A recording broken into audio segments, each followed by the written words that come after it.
eso es lo que pasa por nuestras mentes siendo bilingües, viviendo en Estados Unidos. Yes, digo, sí. And I was like, are you listening to me? Yeah, of course. Are you for real? Because you're on your phone, so it's Sí, like... sí, te estoy escuchando ya.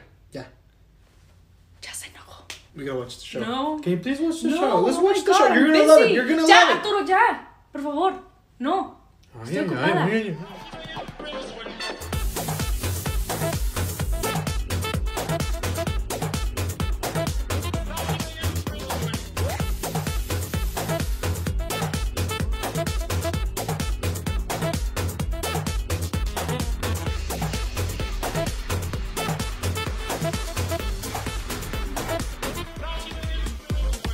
Eso es enojarse. Los italianos nacemos con el italiano, con el lenguaje de las manos y enojados. Mejor aprendan el lenguaje de las señas porque mucha gente en México lo necesita y se lo agradecería para ser verdaderamente inclusivos.